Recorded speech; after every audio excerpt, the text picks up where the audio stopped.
las 7:31 de la mañana. A esta hora le damos la bienvenida a la asambleísta por la Revolución Ciudadana, Gisela Garzón. Gracias por estar con nosotros. Buenos días, asambleísta. Gracias a ustedes por la invitación. Buenos días.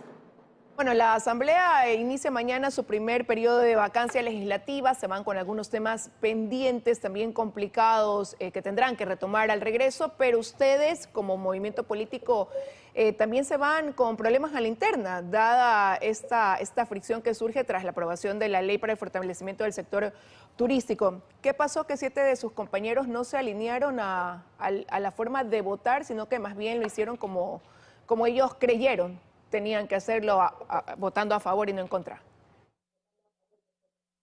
Permítame, Liz, antes de dar respuesta a su pregunta, enviar mi saludo cariñoso hasta Manabí, hasta San Vicente. Hemos pasado unas horas muy complicadas a la interna de la organización tras el asesinato de una de nuestras alcaldesas y la más joven del país, y no puedo dejar pasar eso por alto, y el reclamo y la exigencia de verdad y de justicia en un momento donde la gente está abandonada, en un fin de semana muy complicado también en el país, pero además marcándose aún más la violencia en quienes o hacia quienes estamos en política. Y me parece que es nuestra obligación levantar la voz siempre, mucho más en espacios como este. Y el país pendiente un abrazo de esas entonces hasta Manabí. Por supuesto que sí, vamos a estar no solo, digamos, cercanos, sino además viendo de qué forma Manabí recupera la tranquilidad que siempre la caracterizó, más aún en tiempos donde el turismo puede levantar de alguna forma la economía local. Ahora, en cuanto a su pregunta, nosotros a la interna de la bancada tenemos una característica que no es de ahora, que es de siempre, y es tomar decisiones orgánicas. Y eso significa que hay un debate previo y posturas previas a la interna de la bancada respecto a cómo tomamos estas decisiones. Por eso es que entiendo que haya llamado tanto la atención esta votación, y pues si bien es respetable la postura de las y los compañeros que decidieron hacerlo así, la decisión a la interna de la organización es que se establezca un proceso con base en el estatuto interno. Tenemos un comité de ética también, y hacia allá será donde se decida la mejor forma de subsanar este tema, y pues que podamos avanzar siempre respetando lo orgánico, que es fundamental, sin que esto signifique renunciar al debate o a tener otro tipo de posturas, pero hay alternativas también en ese sentido, y el estatuto del movimiento lo permite. Pero ¿cuáles son esas sanciones que pudiera determinar el comité de ética que tiene la Revolución Ciudadana? Pueden ser llamados de atención, que es, digamos, de las cosas que suelen suceder regularmente. En temas mucho más amplios, mucho más drásticos, tiene que ver con suspensiones temporales, en fin, pero es el comité de ética al que le corresponde tomar la decisión, y pues a nosotros acatarlo, porque estamos bajo un estatuto y un reglamento que conocemos y debemos respetar como organización política. Bueno, y eso lo dio a conocer precisamente la presidenta del Movimiento de la Revolución Ciudadana, Luisa González, y lo hizo también dentro de un contexto, en unas declaraciones donde ella hablaba de traición de algunos formadores de la izquierda, y ahí fue cuando pues respondió esta pregunta y se pronunció sobre eso. A mí me parece que debemos entender el rol que jugamos dentro de la Asamblea en este y en cualquier otro tema. Y es correcto tener diferencias, tener puntos de vista distintos e incluso defender particularidades de los territorios.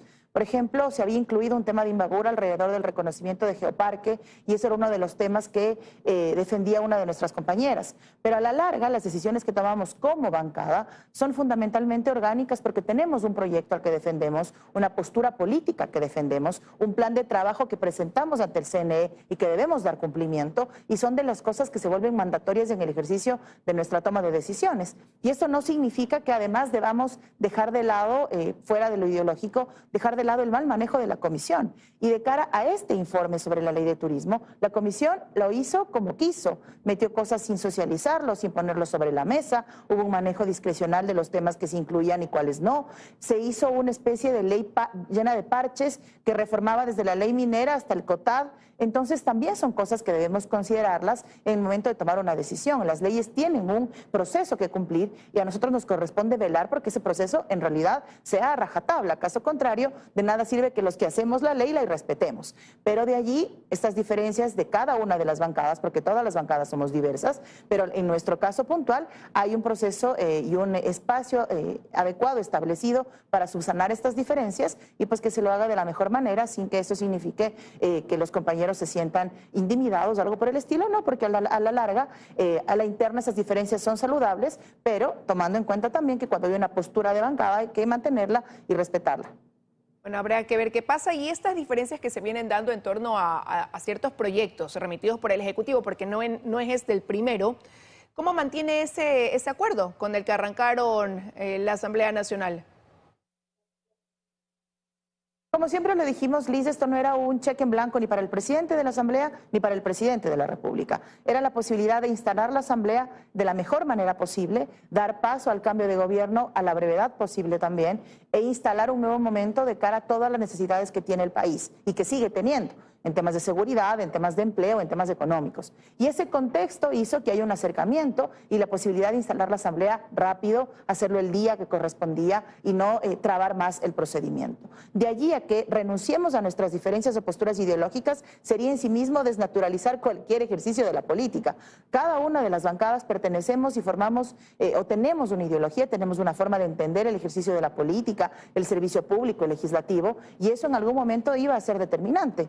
Si es que las leyes económicas urgentes no son buenas, lo vamos a decir. Si es que esta última no era buena, lo íbamos a decir. Si es que en otras, como en la primera, donde logramos incluir temas alrededor del conflicto de intereses en la remisión de impuestos, lo dijimos y logramos defenderlo hasta el final. Y son las cosas que van a pasar de aquí en adelante.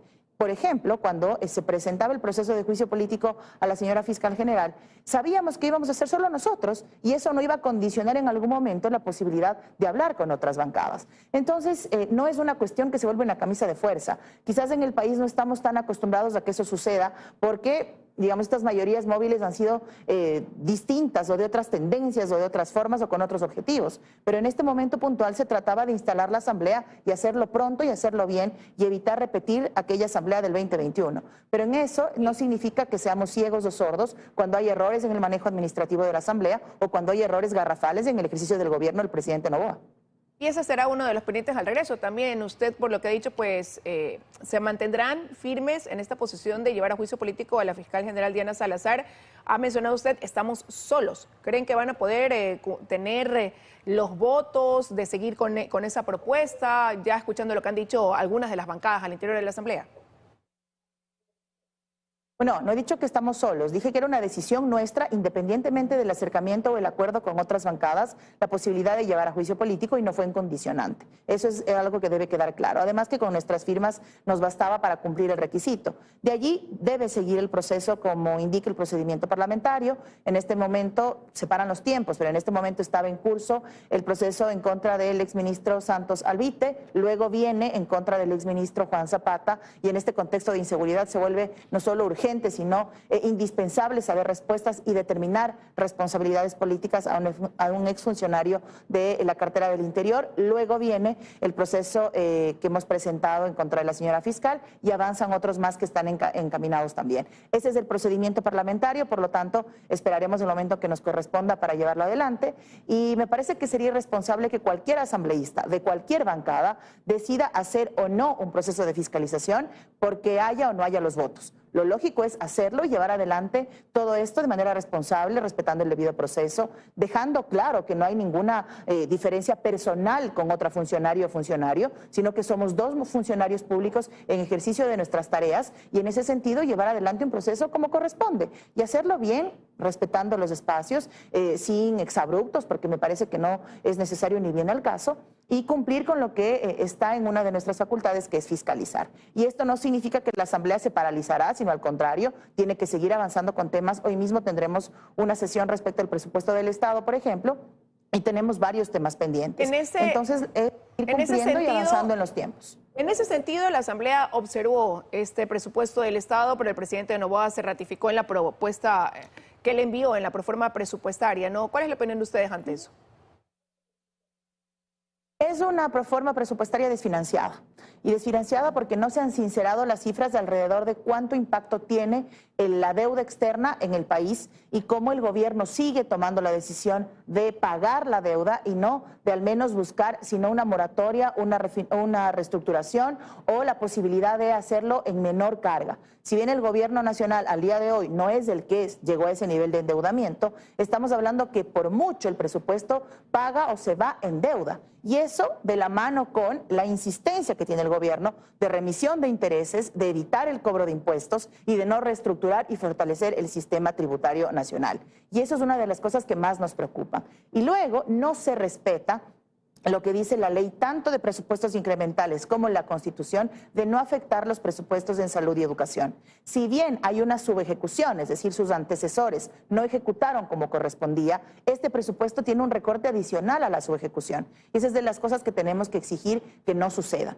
Entiendo y es comprensible, insisto, que hayan decisiones de sus antecesores que no puedan subsanarse de forma inmediata, pero la proforma presupuestaria debe al menos tener un parámetro de ejecución de tal forma que la ciudadanía se sienta más tranquila y tenga los servicios a su disposición. Pero en un recorte en seguridad a estas alturas, cuando el país lo que busca más bien es que no solo sea una sensación de seguridad, sino una seguridad real, traducida en mejores condiciones sociales también, no podemos respaldar una proforma de ese tipo. Y si bien las observaciones lo que hacen es una especie de llamado de atención, ha habido una postura clara de diferentes bancadas también en cuestionar cómo está estructurada este presupuesto y cómo se lo va a poner en ejecución, y lo que haremos también es dar seguimiento a que se cumplan las cosas. Bueno, en ese sentido, justamente el presidente acotaba que han aumentado el rubro de seguridad en un 4,59%, si no me equivoco en esa fecha. Pero a más de eso, ya pasó el debate del primer informe también para cambiar esos requisitos para ser asambleísta. Ustedes votaron en contra.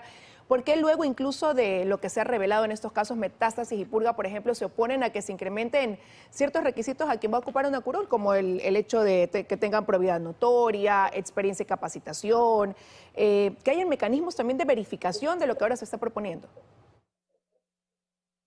Una cosa es que se establezcan mecanismos de verificación alrededor de, no sé, récord policial y demás temas reñidos con la justicia, y otra distinta, que se incluya, por ejemplo, una edad límite para poder llegar a un cargo. Hemos demostrado y ha quedado claro, por ejemplo, que dentro de la organización política, alcaldesas como Brigitte García, asesinada ayer, con 27 años estaba transformando su cantón. Y eso significa que es permitirle hasta a los jóvenes llegar a un espacio político a través de la representación del voto de la gente en las urnas. Y así otros y otras compañeras y compañeros de nuestra organización política y de diferentes organizaciones políticas que han llegado a través de la posibilidad de ser candidatos siendo jóvenes. Pero también hay quienes están cuestionados hoy. Pero también hay legisladores que están hoy cuestionados en procesos dentro de dos casos que marcan el rumbo también y se vuelven emblemáticos en corrupción. Hacia allá iba.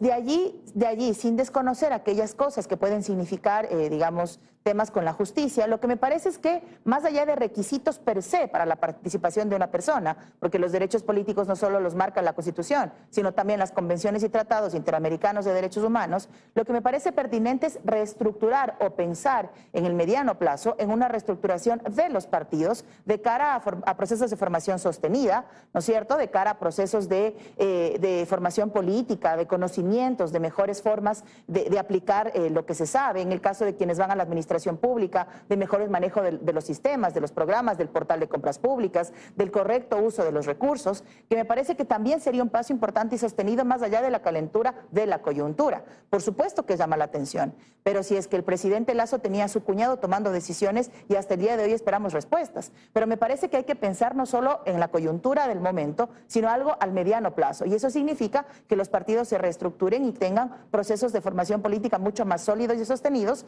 y también, por supuesto, que se entienda que el servicio público no viene únicamente para nosotros poner en nuestra hoja de vida más adelante que fuimos asambleístas, alcaldes, concejales, sino fundamentalmente que fuimos servidores públicos, y eso significa aportar a que la gente viva mejor. Eso queda también entre los pendientes. Quiero agradecerle, asambleísta, que haya estado esta mañana con nosotros en 24 horas. Que tenga un buen día. Gracias a ustedes la invitación. Vamos a una pausa. Al regresar estará con nosotros Miguel Ángel González, presidente de la Cámara de Comercio de Guayaquil. Ya volvemos.